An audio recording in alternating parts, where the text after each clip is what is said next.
Mirdita dhe mirë se erdhët në Mocën e Ekonomie edhe në këtë të martë, ne do të flasim sot për verën shqiptare drejt tregut ndërkombëtar. Më lejoni fillimisht t'ju bëj një hyrje. Revista më e njohur për vera, Decanter, i kushtoi një shkrim verave të prodhuara në vendin ton, autori i së cilit ishte gazetari Daryl Joseph, një njohës i mirë i verave, i cili studion verat nga gjithë bota.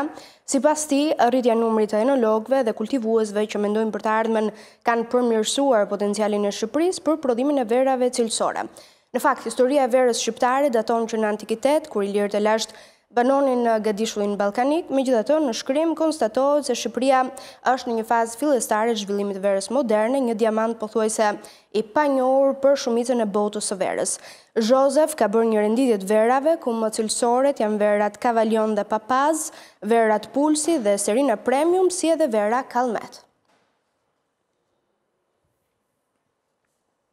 Ne do qëndrojmë gjatë tek ky argument, kam të ftuar special, nëse mund t'i quajmë kështu, në studio me mua është gazetari Daryl Joseph, edhe specialist, edhe njohës shumë i mirë i verave.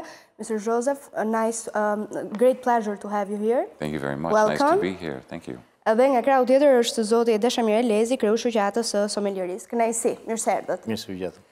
Për ta nisur së bashku, zoti Elezi, është një histori e gjatë e prodhimit të verës në territorin tonë, megjithatë, sot që flasim, produktet janë ende në fazë fillestare krahasuar me vendet fqinje. Së pari do të dëshiroja një përshkrim situatës e industrisë së verës në Shqipëri.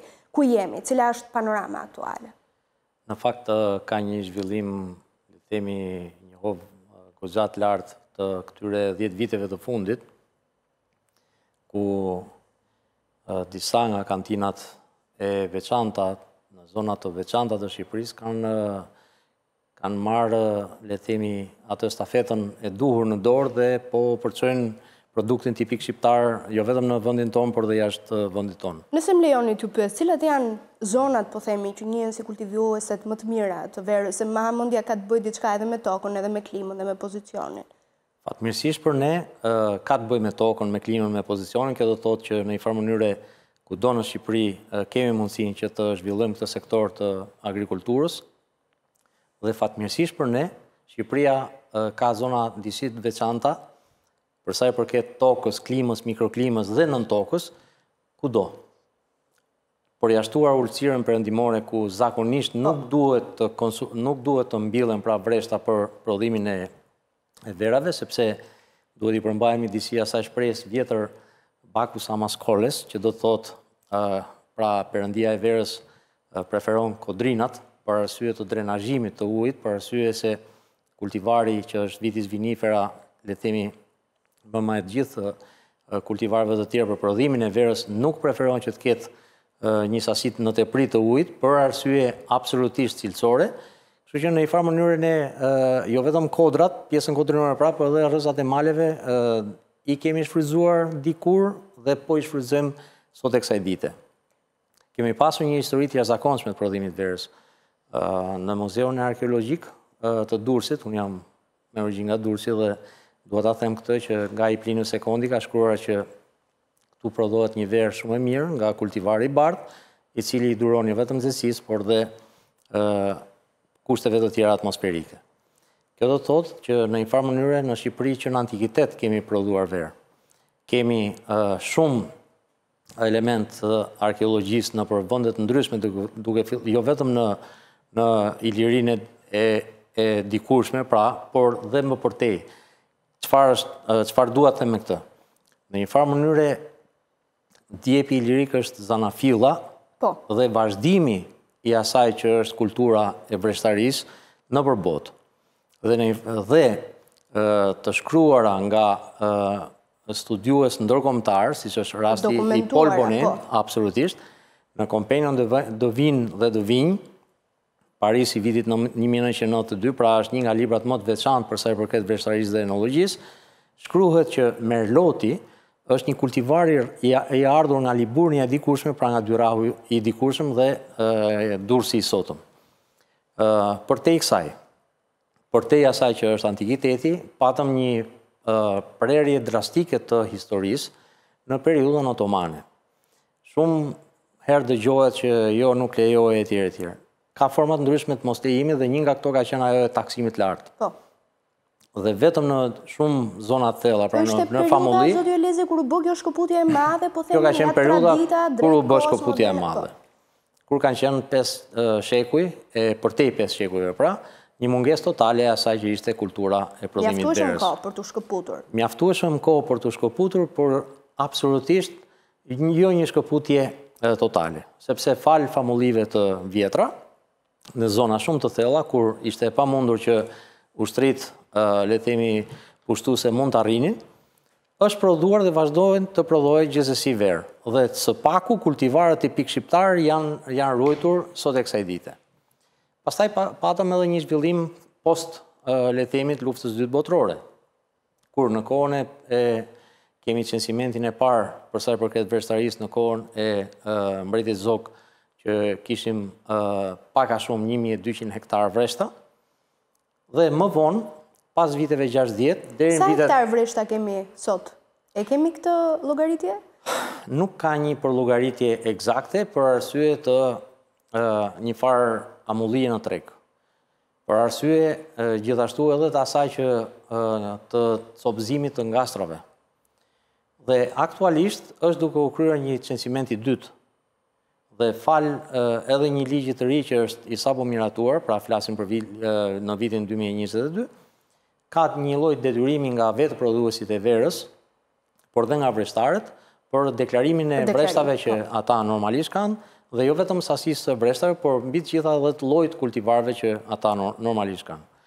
Pati një shkëputje drastike në vitin 90, për shumë arsye, dhe nga naiviteti i joni i popullit shqiptar që prisnin qekun e bardhë nga qielli, ose gjithë situata sociale dhe politike atyre kishte një lloj cytje sipas informacioneve që kam edhe nga le themi nga rryma jo dashamirase shqiptare që prishinin sepse janë të komunistave, ndërkohë që ishin le themi djersa e gjyshërve dhe baballarëve tanë.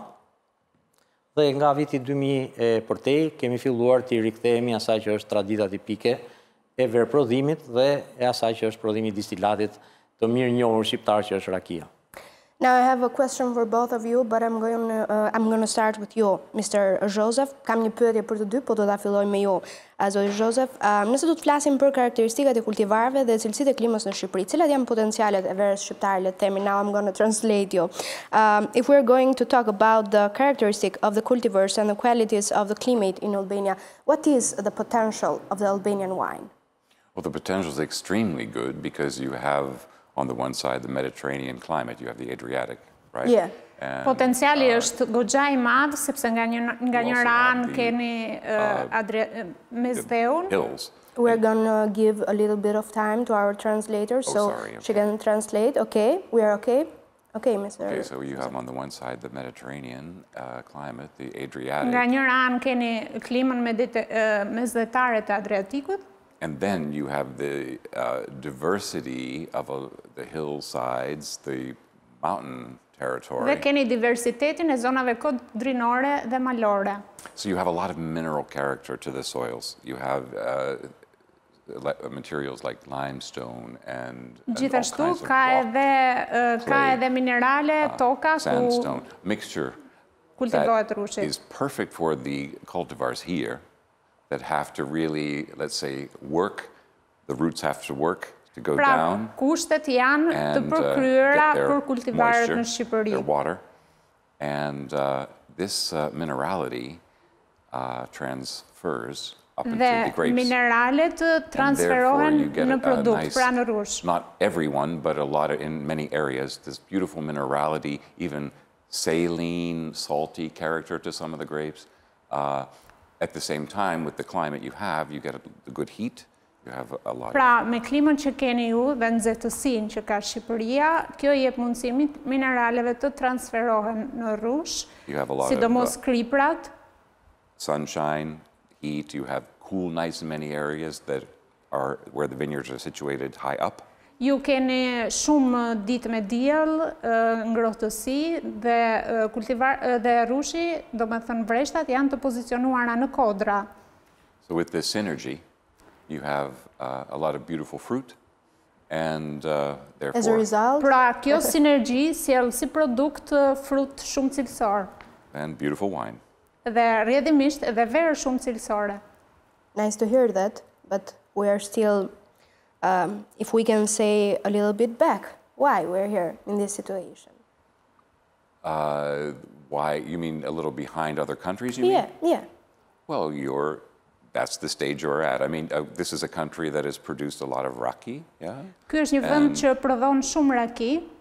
So, and the concentration for a long time has not been on grape wine. Dhe për një kohë të gjatë ju nuk jeni përqendruar tek vera, te prodhimi I verës. Now, because wine has become extremely popular in the world, Dhe tani për shkak se vera është bërë shumë popullore në përbot, there has been a lot of recognition for wine from the Balkans. Dhe ka filluar të njihet në botë vera e Ballkanit. Other Balkan countries, there's been a lot of attention, and therefore Edhe vendet e tjera të Ballkanit kanë marrë shumë vëmendje në këtë aspekt. Albania, with this history it has, and it has a very ancient grape growing history, which is very interesting. Dhe Shqipëria me historinë që ka dhe me traditën e lashtë të prodhimit të verës. So it is basically, there is the attitude, which is very good, which is, why not us? It's our turn. Pra premisat janë shumë të mira dhe mund të thoni lirisht që pse jo edhe ne. So you have countries like, say, your neighboring countries. So, for example, North Macedonia or Croatia, who've been at it for a little longer. Le të marrim si shembull vendet tuaja fqinj, si Maqedonia e Veriut apo Kroacia, të cilat kanë traditë ndoshta pak më të gjatë. Is catching up. Dhe Shqipëria po përpiqet t'i arrijë, po bën hapa për t'i arritur. Slowly but surely. Hapa të ngadalt për të sigurt. Nice to hear that. And it's very good, by the way, that you have the indigenous grape varieties. This is very, very important. You have grape varieties that are unique to Albania. Është shumë e rëndësishme të them që ju keni disa varietete shumë unike. Very important. If we can name them? Shqiptare, Si për shembull sheshi I bardh, sheshi I zi, Serena, and on it can go on. You have Kalmet.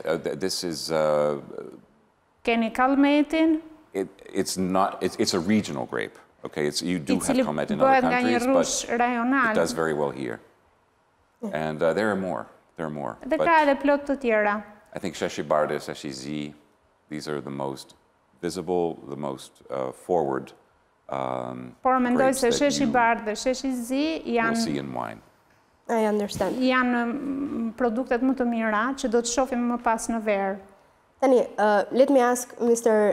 Elezi, dhe Elezi do doja t'ju bëja edhe ju po të njëjtën pyetje.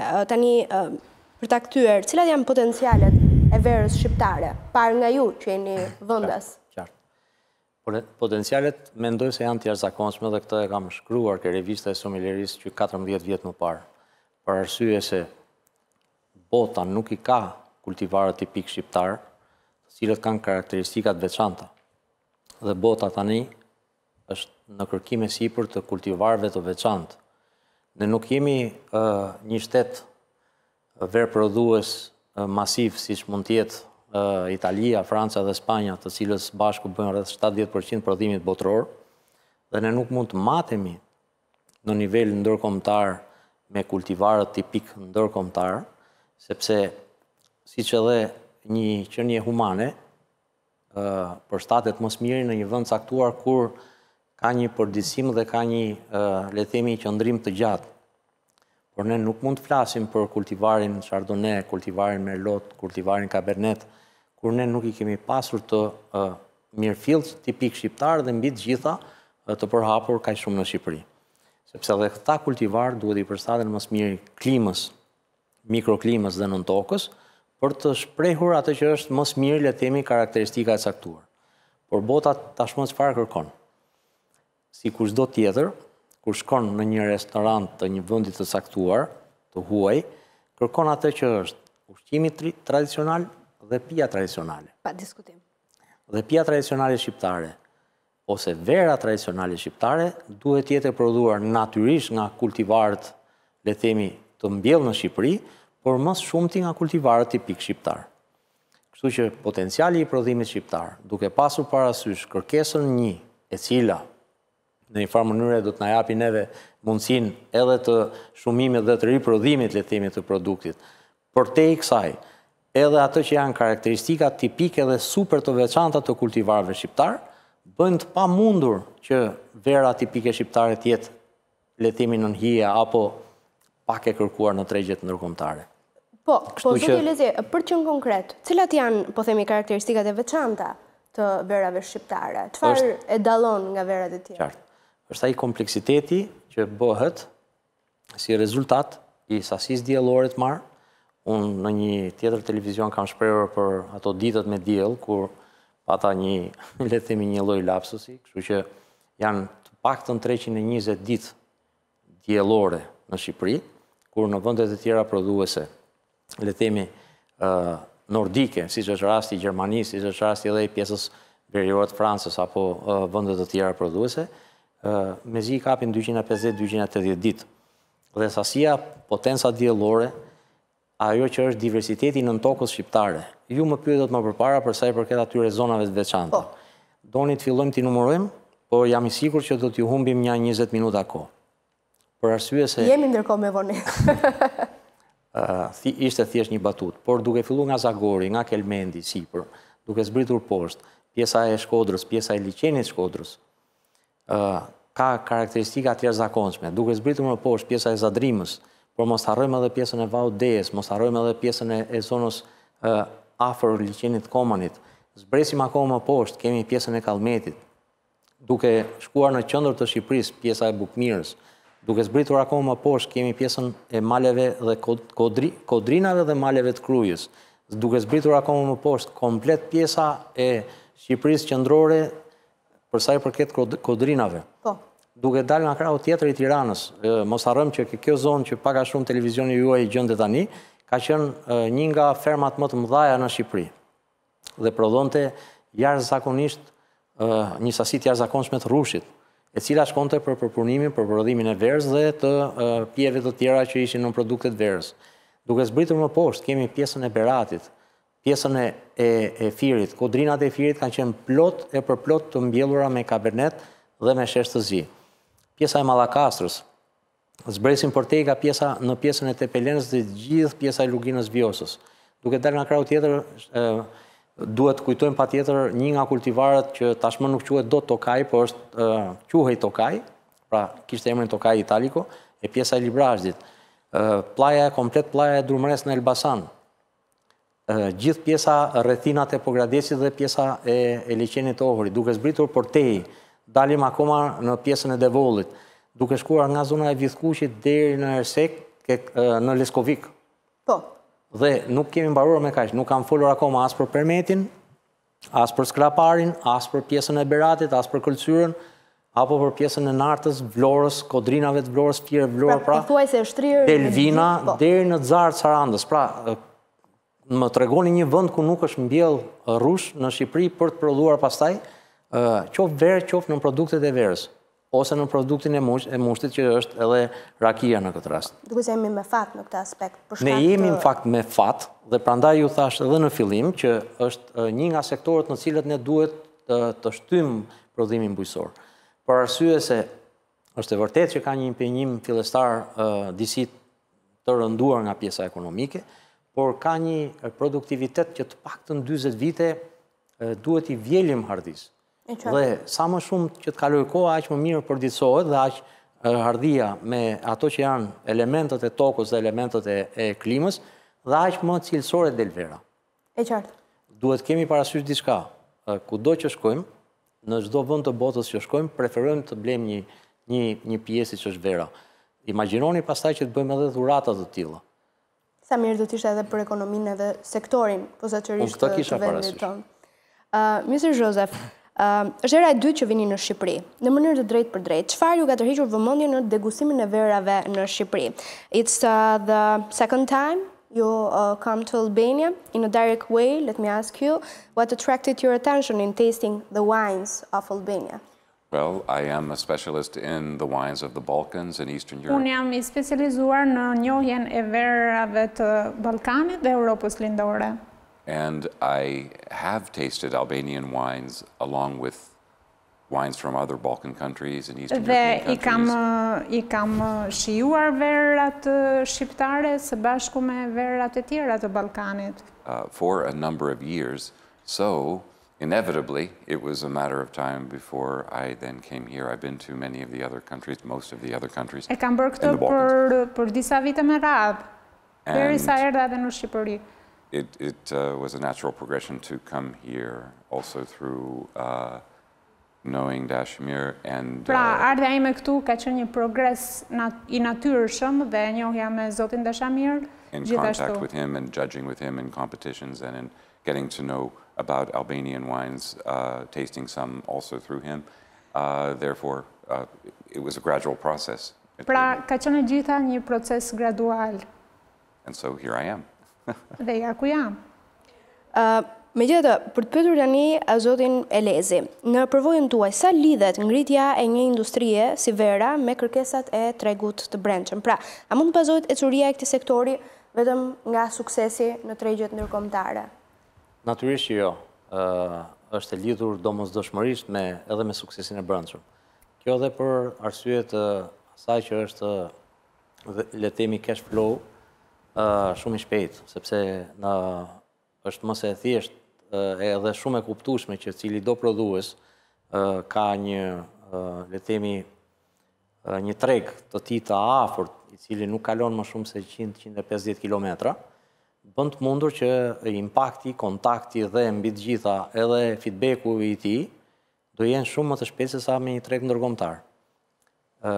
Tregu ndërkombëtar duhet të jetë hapi I fundit për një prodhues, por jo I fundit në sensin e verprodhimit. Duhet të jetë hapi I fundit pasi ai është I njohur dhe I mirënjohur brenda në tregun e tij. Për arsye se le ta quajmë kështu bukën e përditshme, ai patjetër duhet ta sigurojë nga tregu vendas. Dhe për më tepër që a konsumohet verë në Shqipëri. Statistikat thonë që po. Dhe statistikat thonë që konsumohet goxha verë në Shqipëri.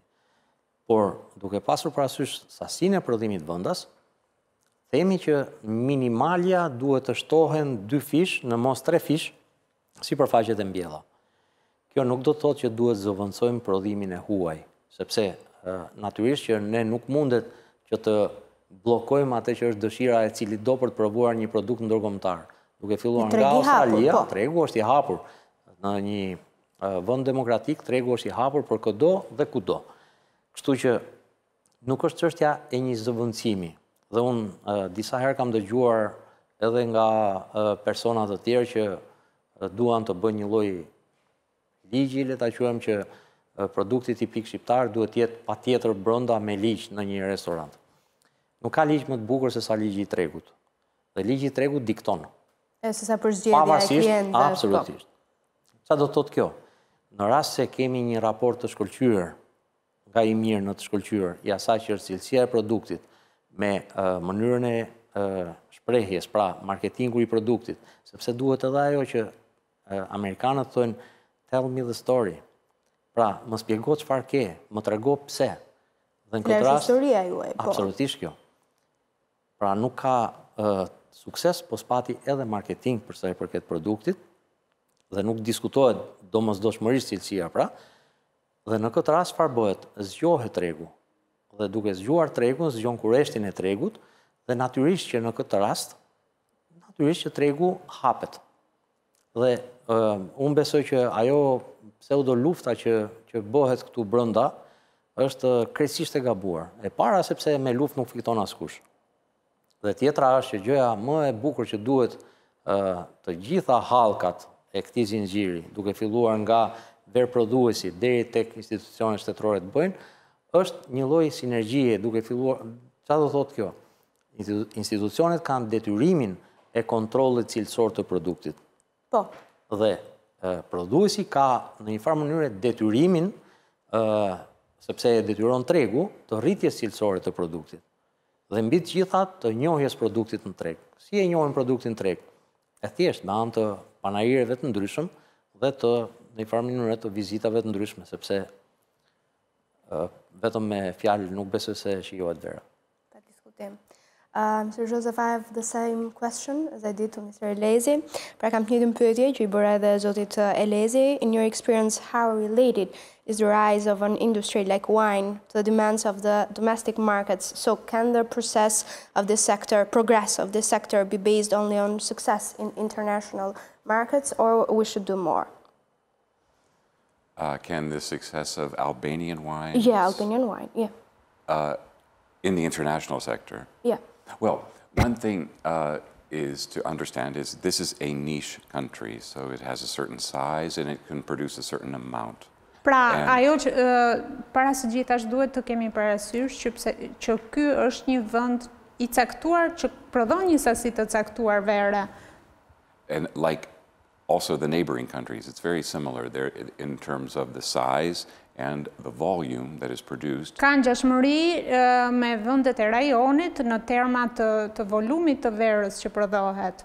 Therefore, you can export only a certain amount. Prandaj për këtë arsye ju mund të eksportoni vetëm një sasi të caktuar. But the idea, what is attractive to many producers is that the wines are good enough to be present in international markets. Por ajo që I tërheq më shumë prodhuesit është që të jenë të pranishëm në tregjet ndërkombëtare. And in many good restaurants in many good cities or locations. Njëkohësisht edhe në restorantet e mira të klasit të lartë apo edhe në qytete të mëdha. And it would be, yes, I think there is a big potential to be in countries that where the consumer is wine curious. They don't. Pra, unë mendoj se keni potencial, domethënë vera shqiptare ka potencial që të shkojë në vende ku konsumatorët janë njohës të mirë të verës. So they want to get to know wines from different countries. Dhe që janë kurioz të shijojnë vera të vendeve të tjera. In there aren't limited to certain grape varieties. So for example? In other words, they don't, they're consumers who want to find more than Cabernet Sauvignon, more than Chardonnay, more than Merlot. Pra, në këtë kontekst, e kam fjalën për konsumator që duan të shkojnë përtej emrave të verës si Cabernet, Sauvignon e të tjera. They want to explore other countries. For example, well, where I live in Vienna, Austria, Austria was very successful with Grüne Veltliner, for example, the grape variety Grüne Veltliner. Atje ku jetoj unë ka një varietet të veçantë që quhet Grüne Veltliner. You have other countries that are doing the same thing with their indigenous grapes. Por ka edhe vende të tjera që bëjnë të njëjtën gjë me rrushin e tyre, me varietetin e tyre karakteristik. Having said that, you also can make nice blends. So in other words, wines that have an indigenous grape and an international grape blended into it. Dhe duke pasur parasysh këtë, ju mund të bëni disa përzierje. Which is also actually a nice way to get attention too from a foreign consumer, because they're familiar Gjë që është diçka shumë e mirë për të tërhequr vëmendjen e konsumatorit. A certain name. Kind of strategy, this? You know, and sorry. Kind of strategy? Yeah, well, I mean, that's a possibility. Yeah, that is one. Mendoj se kjo është një mundësi shumë e mirë. What I'm getting at is, yes, there is a big potential. As long as you have the quality. If you have a quality wine and you have the right price, and when I say the right price, I mean it can be, I don't mean it has to be a bargain. I mean sometimes you can have very expensive wines. Pra, keni një potencial shumë të mirë, sepse keni verë cilësore dhe duhet të keni edhe një çmim të caktuar. It will be, as I said, in my opinion, it's a niche. It is a niche category, a niche market, but absolutely it can be very present in foreign markets. I think there will be, hands down, interest. I mean, there already is. Po mendoj se keni potencialin për të qenë në tregjet ndërkombëtare. So it's on the way. And also what you want to do is, or what I think is important, is that the reputation grows here at home. Edhe diçka tjetër me shumë rëndësi, mendoj se reputacioni I verës duhet të rritet këtu në Shqipëri në radhë të parë. But and I think it's an interesting case where people here at home need to become familiar with their own wines. Pra, njerëzit këtu, konsumatorët këtu në Shqipëri duhet të njihen mirë me verat që prodhon vetë Shqipëria. So you have, it's a two-pronged focus. Pra, është një fokus që shkon në dy drejtime. Por potenciali është pa diskutim. and it's already on the move, slowly but surely. Dhe është një rrugë që sapo ka nisur. Okay, that's a good news, I think. I think so. Një lajm i mirë. Zotje Lezi, është bërë një punë e madhe nga sipërmarrësit privat dhe në media raportohet se edhe fondet janë jo të vogla. Çfarë mund të bëhet më shumë sipas jush? Sipërmarrësit privat, fatmirësisht edhe fal mbështetjes së Shoqërisë Shqiptare dhe disa nga profesorët e teknologjisë që realisht dua t'i përshëndes profesor Konstantinin, i cili është vërtet ai strategu i dytë, le ta quajmë, i prodhimit të verave dhe mbi të gjitha i vlerësimit të verave shqiptare, kam bërë një punë të jashtëzakonshme. Gjithsesi, është disi e pamjaftueshme kjo punë. Disi e pamjaftueshme sepse duhet patjetër një lloj organizimi brenda sektorit, sepse nuk duhet të humben resurse ose potencialet dhe të shkojnë dëm, le ta quajmë. Kam patur goxha mbështetje. Fatkeqësisht këto mbështetje, për mendimin tim, nuk kanë qenë ndoshta të mirë adresuara.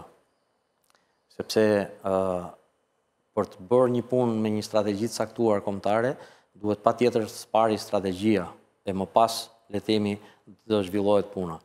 Dhe strategjia duhet bëhet nga të gjithë aktorët e sektorit dhe jo nga 2 apo 3 prodhues vere, të cilët në një farë mënyre është e kota fshem që nuk është se kemi pasur një traditë shekullore të prodhimit verës, apo janë persona që në fund fare spari e kanë parë si një objekt marketingu dhe objekt ekonomik goxha të mirë, le të themi. Dhe bravo atyre që e kanë kuptuar për herë të parë. Çfarë duhet bërë më tepër? Natyrisht duhet kjo strategjia, sepse me anë të strategjisë shkohet shumë larg dhe bëhesh absolutisht i pazëvendësueshëm në treg. Ju do thoni që nga e nxorrët ju këtë. Fati ka dashur që të për arsye gjithmonë të punës për sa i përket verave të shëtis në 4 kontinente. Dhe kam pasur... Keni kuptuar cilat janë modelet më të suksesshme pa diskutim? Ne duhet marrim ato lloj modele që na janë më të ngjashme, sepse nuk mundet të kopjojmë apo fotokopjojmë biznese apo le të themi modele siç është Franca, sepse nuk e kemi as sipërfaqen e Francës të mbjell, dhe as kulturën e Francës, dhe as teknikën e Francës, dhe as mikroklimën e Francës, për ta bërë një gjë të tillë. Jo se kemi më të mangët, po e kemi ndryshe. Ju thatë më përpara, duhet t'i rikthehem pak sekonda asaj që ishte cilësia e produktit. Po. Është sinergjia me atë mikroklimën, tokën, diellin dhe me punën. Dhe në momenti që kemi edhe atë që quhet know-how, pra dijen, dhe të gjithë aktorët duke filluar nga agronomi, nga vreshtari, ke enologu, ke marketeri, të punojnë ashtu siç duhet, jam më se i bindur që vera, prodhimi shqiptar i verës nuk është i mjaftueshëm absolutisht për tregun shqiptar, e për mëtej të flasim për, le të themi, për qasjet nëpër tregjet ndërkombëtare, që për hir të së vërtetës, qasja ndërkombëtare ka qenë goxha e mirë. Duhet kemi parasysh që 2 herë të paktën disa prodhues shqiptar kanë dërguar në Shtetet e Bashkuara dhe kemi një kërkesë akoma më të madhe për verën shqiptare atje. Duke pasur parasysh që pjesa e mirë e Europës, falë edhe emigrantëve shqiptarë që jetojnë nëpër vende të ndryshme të Europës dhe kanë restorantet e tyre, duan të kenë një produkt tipik shqiptar me cilin duhet mburren. E qartë. Dhe janë duke e bërë gjë të tillë. Pra, në një farë mënyrë duhet dhe një lloj strategjie gjithëpërfshirëse. Edhe me gjithë politika afatgjatë. Absolutisht, vetëm politikat afatgjata japin një sukses të garantuar afatgjatë, ndërsa sukseset e shkurtra janë vërtet shumë të rrezikshme. Kam dhe një pyetje të fundit për ju, Mr. Joseph. Pyetja ime lidhet me kontekstin rajonal për krahasuar me vendet fqinje. Ku mund të përqendrohen sipas jush prodhuesit shqiptar për të dhënë një produkt sa më të arrirë, por sigurisht edhe për të depërtuar në tregje dhe për të afirmuar kështu emrin, dhe padyshim do doja t'ju pyesja edhe për një lloj mesazhi që mund të jepni për kultivuesit e verës këtu në Shqipëri. In the regional context, compared to the neighbors, where do you think Albanian producers should focus in order to provide a product as high in quality as possible, but also to penetrate the markets and to create a brand or to create a name? And then to conclude, is there a message from you to our wine cultivars? In terms of which country they should look at, which neighbor they should look at, you mean? Not only. So what they should do, you mean what well, number one, always keep on top of what is happening in the wine world. Keep informed. Para së gjithash, duhet të jeni gjithmonë të informuar në lidhje me ato që po ndodh në botën e verës. I'm sure there are many relationships, family and friend relationships, professional relationships in neighboring countries, say with other winemakers, Jam I sigurt që kultivuesit shqiptar kanë shumë lidhje me kultivuesit në vendet e rajonit dhe shohin dhe mësojnë se çfarë bëjnë ata. And also, of course, you have it's based on knowledge and experience, and pra gjithçka bazohet në njohuri dhe në përvojë. Talking with those who are abroad, learning from those who are abroad, but it's a whole synergy. Pra është e gjitha një sinergji. Komunikimi me të tjerët çon në një sinergji pozitive. And of course, it's also a financial issue. There are many interesting financial programs, I think, for new wineries or potential new wineries. Ka edhe programe financuese për potencialin e ri të verës. Continuous activity, action, learning, and absorbing the information and getting the experience. Pra, ajo që duhet të bëni është ndërveprim I vazhdueshëm, komunikim me kultivuesit jashtë. As well at home, keeping some things in mind, which I think is very important. Dhe diçka shumë e rëndësishme. Never forget how the grandparents made the wine. Mos e harroni kurrë mënyrën se si gjyshërit tuaj e kanë bërë verën. There is a certain history here in this region, of course, of mass production in the last century. Ka një histori të caktuar këtu, njësoj si edhe në rajon. That is always something to pay attention to. But if you have any personal family stories or knowledge, and there are those, and wine was made here.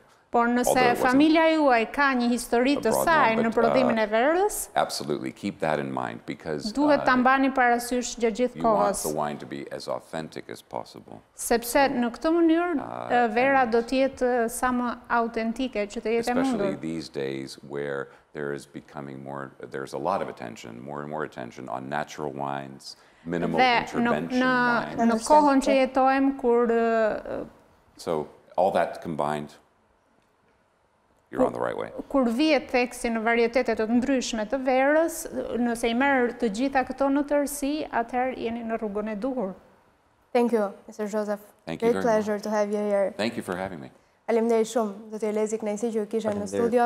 Ne mbyllim kështu sot të hapësirë dedikuar zhvillimeve ekonomike, patëm mundësi që të flisnim për verat shqiptare drejt tregut ndërkombëtar dhe zoti Joseph na solli një mesazh shumë bukur për të mos harruar historinë në mënyrë që ne të ndjekim, po themi hapet e tyre për shkuar drejt historive të suksesit. Ju falenderoj për vëmendjen, bashkë miru takofshim përsëri nesër në orën 16.